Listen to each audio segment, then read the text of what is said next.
සුබ දවසත් සියලු දෙනාටම. හරි, අපි ඔන්න අද මේ වීඩියෝ කෙනුත් බලමු තවත් ප්‍රේසස් එකක්. මං කලින් වීඩියෝ එකේදීත් ප්‍රේසස් එකක් කතා කරලා තියෙනවා. අපි මේ වීඩියෝ එකේදී බලමු I am good at කියන ප්‍රේසස් එක මොකක්ද කියලා. මම හැමදාම කියනවා වගේ මේ ප්‍රේසස් දැනගත්තම ඔයාලට ලේසියෙන් ඉංග්ලිෂ් කතා කරන්න පුළුවන්. මම මේ වීඩියෝ ලෙසන් සීරීස් එකේදී මේ වගේ ප්‍රේසස් 100ක් කතා කරනවා. ඔයාලට තියෙන්නේ මේ 100 හොඳට ඔලුවට දාගෙන නිතරම ප්‍රැක්ටිස් කරන්න. මම දැන් මේ අද කතා කරන මේ PDF එක ඔයාලට අවශ්‍ය නම් යටින් කමෙන්ට් එකක් දාන්න අවශ්‍යයි කියලා මම එතකොට මේ PDF එක දෙන්නම්. ඒ වගේ ඔයා මගේ කලින් වීඩියෝ එකත් බලන්න, ඒකේ PDF එකත් ගන්න. එහෙම නැත්නම් වීඩියෝ එක හරි ආයි බලන්න. මේක නිතරම හැමතිස්සෙම ඔලුවට දාගන්න ඕන මේ ප්‍රේසස්. එතකොට ඔයාලට ඔයාලගේ හිතේ තියෙන අදහසක් ඉක්මනින් කියන්න පුළුවන්. දැන් අපි උදාහරණයකට ගමුකෝ. කවුරු හරි ඔයාලගෙන් ඇහුවා කියලා ඔයා මොකටද දක්ෂ? දැන් ඕක කියාගන්න ගියාම අපි පැටලෙනවනේ. හිතන්න මේ I am good at කියන එක මගේ ඔළුවේ තිබුණා නම් මට ලේසියෙන් කියන්න පුළුවන් I am good at drawing. මම චිත්‍ර අඳින්න දක්ෂයි. අන්න ඒ වගේ මට මේ මගේ හිතේ තියෙන දේවල් ටික ටක් ගාලා කියන්න පුළුවන්. හරි. අපි දැන් අද බලමු I am good at කියන එක. මේකේ තේරුම තමයි මම දක්ෂයි කියන අදහස තමයි තියෙන්නේ. ඔන්න බලන්න පළවෙනි එක. I am good at drawing. මම චිත්‍ර අඳින්න දක්ෂයි. ඊළඟ එක බලන්න. I am good at video games. මම වීඩියෝ ක්‍රීඩාවලට දක්ෂයි. ඊළඟ එක බලන්න. I am good at swimming. මම පීනීමට දක්ෂයි. ඊළඟ එක බලන්න. I am good at driving. මම රිය පැදවීමට දක්ෂයි. ඊළඟ එක බලන්න. I am good at reading. මම කියවීමට දක්ෂයි. දැන් ඔයාලට පේනව නේද?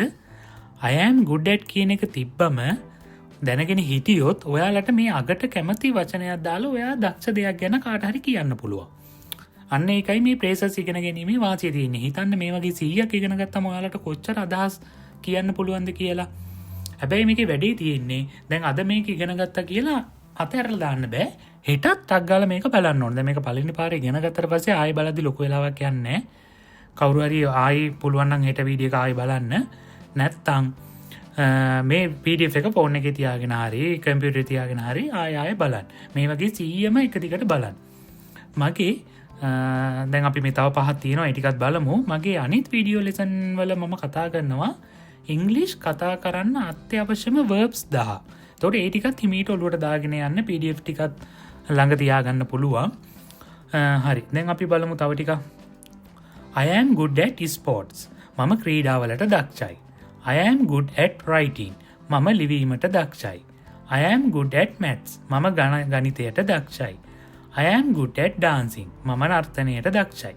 දැන් මේක ආයි කීප පාරක් ඔයගොල්ලෝ හොඳට ඔලුවට දාගන්න. දාගෙන ආයි ඔයාලා තනියෙන් ඉන්න වෙලාවක මේක නිකන් ආයි කල්පනා කරන්න. I am good at drawing. අර ඒ වගේ ඔලුවට එන විදියට නිකන් කියන්න try එකක් දෙන්න. අමතකුණොත් මේකෙන් බලන්න. ඔන්න ඔහොම ටික දවසක් කරනකොට අපේ මොළේට මේක නිකම්ම යනවා.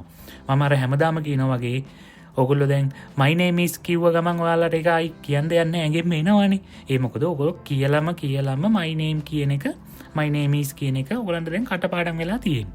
අන්න ඒ වගේ තමයි මේ ප්‍රේසස්. මේවා දැනගත්තම ලේසියෙන් අපිට කතා කරන්න පුළුවන්. ඉතින් මේකේ වැදගත්ම දේ නැවත ඔයගොල්ලෝ මේක පාවිච්චි කරන්න ඕන. නැත්තම් ටික දවසකින් මේක අමතක වෙයි. එක දවසක් එනවා මේක ඔලුවට ගියාට පස්සේ ආය අමතක වෙන්නේ නැහැ. හරි. එහෙනම් ඔයාලා මේක දිගටම බලාගෙන යන්න. PDF එක අවශ්‍ය කෙනෙක් ඉන්නවා නම් පල්ලෙහෙන් කමෙන්ට් එකක් දාන්න. මම PDF එක දෙන්නම්. අපිව subscribe කරලා තියාගන්න. එහෙනම් ඔයාලට සුබ දවසක්. අපි ඊළඟ වීඩියෝ එකකින් ආයෙත් හමු වෙමු.